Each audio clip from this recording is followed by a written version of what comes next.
Hi everybody, this is Alchemist2 and I'm back again with another series review. Just recently I watched the latest episode of Broadchurch, and in this one Beth really lashes out at the preacher, and it's very understandable where she's coming from. She's unable to overcome the death of her child, which, if I were a mother and I had lost one of my children, I would probably be in the same boat as she was, but she's simply not handling it well. She goes into the local pub and she starts smashing everything. And of course, the preacher or the vicar, he stops her. He says, he and his wife both stop her from going completely berserk, and she begins to ask him the hard questions, as a lot of mothers who lose their children do. She says, well, why did this happen to me? Um, did I do something wrong? Was there something that I could have done to have prevented this untimely demise? Um,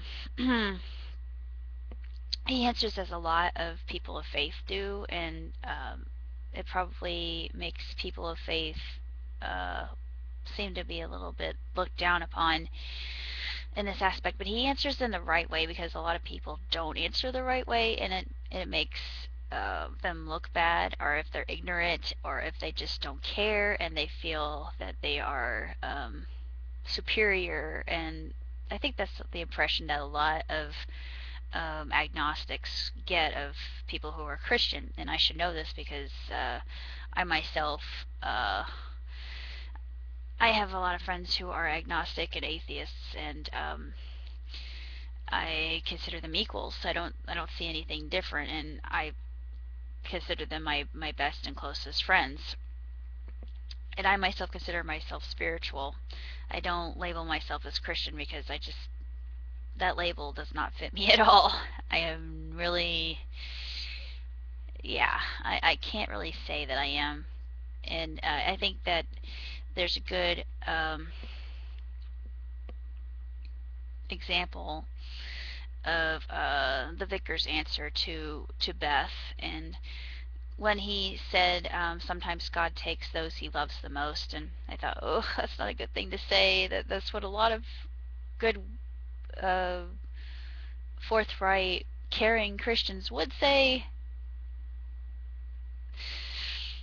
right off the bat, and not really knowing that actually saying that to a grieving mother is not the best thing to do. Uh, but he actually makes up for that. I thought, oh, open mouth, insert foot up to your knee, or beyond your thigh, or just all the way up to your head, because you mucked up. You really screwed up.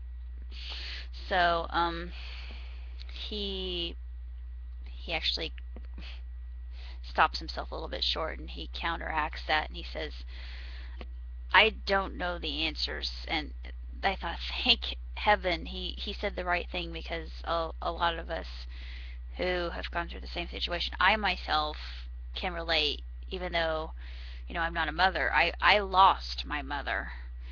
Um, and I have to say, it's one of the worst things you can possibly go through as a young adult, because I wish I could have held on to her a little bit longer. I know that sounds really selfish, but she was the closest thing I had to a sister, and she and I had the best of times. And at first I was just exactly like Beth. I was so angry. I thought, I would curse God, and it was just a bad time for me. And then I came to the point where I thought, why am I doing this? This is not really helping anybody. It just makes me look like a complete and total jerk and jackass, and I'm not. I'm just not satisfied with what happened. And eventually I came to the point of acceptance. I still miss my mother. Of course, I'm always going to miss my mother. I miss her, especially around her birthday, which is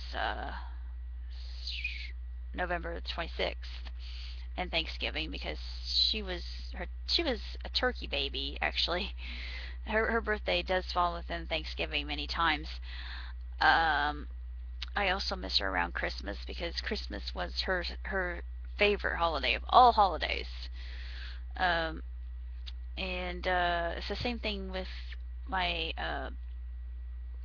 my grandmother on her side because I get really nostalgic around Halloween just because they all loved Samhain. It was our time. I mean, this was the one point, the acme, the bismuth, the zenith of the year where we could all be normal. Operative term being normal, but whatever that means. But anywho, I got off on a track and I derailed my train out into the void somewhere. I don't know where it went, but this episode was very, very, very emotional, very poignant, very stringent, and we could really see Beth digging her heels in and just giving that vicar what for, just because she needed somebody to release her anger upon, and it's just basically catharsis. Um, oh yeah, the daughter in the family, she knows that the husband is out having a fling with another woman, and he said, you know, at least I wear a condom with the boy that I'm seeing when we have sex. And I thought, oh, burn. Oh no, she didn't. No, she did. She just slung a little bit of mud there, and she actually had an excellent point. I felt she really brought to mind that her father's just as guilty, and he's not doing a very good job of parenting her, and it's just kind of reverse psychology in that way. And it's strange how she would actually say that to her own father. I thought, well, this is ironic and this is very paradoxical in its way, and I just think that the series gets better and better and better, and they keep wondering if the pedophile's involved, and then the end left me completely baffled. I was totally thunderstruck. I just was. I thought, well, this just adds to the conundrum of who killed Davie. It couldn't have been the pedophile because now the pedophile's dead. So, there was that, and I'm just wondering where it's going now, and just I wait to see the fruition of everything, the culmination of uh, everybody's uh, efforts. Oh, I have another mention here. Susie, I do not know why, but Susie just rubs me the wrong way, and I'm not sure why she would, because what she said about her dog, he usually doesn't like kids. I thought, hmm, that's very suspicious and suspect. Should I have a feeling of discomfort about you? Because I did. I just had my stomach tightened up, and I thought, I do not like her. I don't know why. I just don't.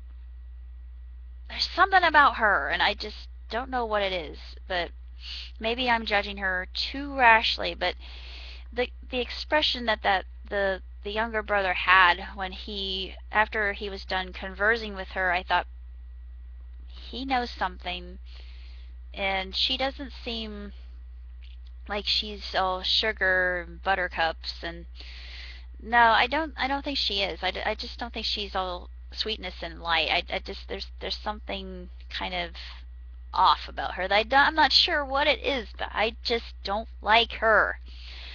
um I don't really know anything else about this episode other than there was a lot to be discussed in it, and the main crux was Beth's rage, which was completely understandable, and this was, I thought, absolutely superb acting.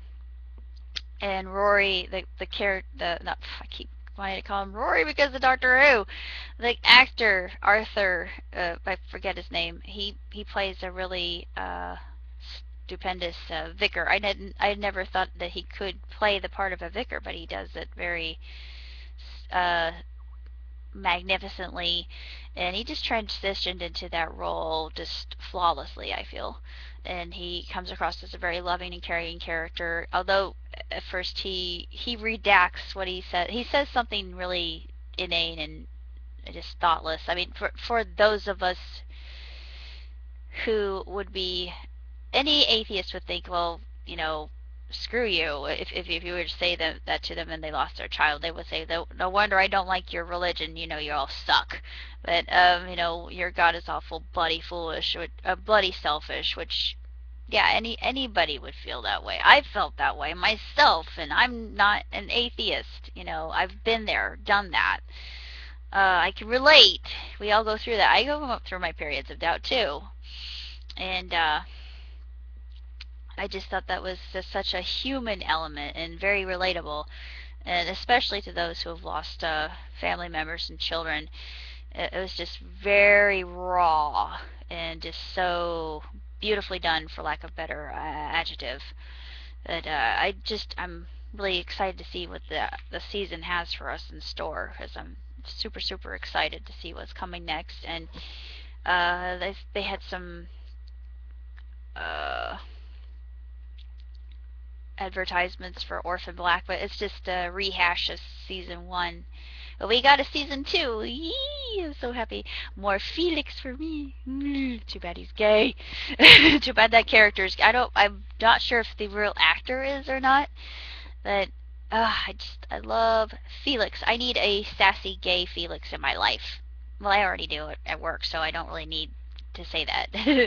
Because I got a friend at work who is gay, and I love him to death. He's one of my bright spots in my life, so yay! Other than that, I can't really say that much, so I shall see you later, and until next time, live long, prosper, and ciao!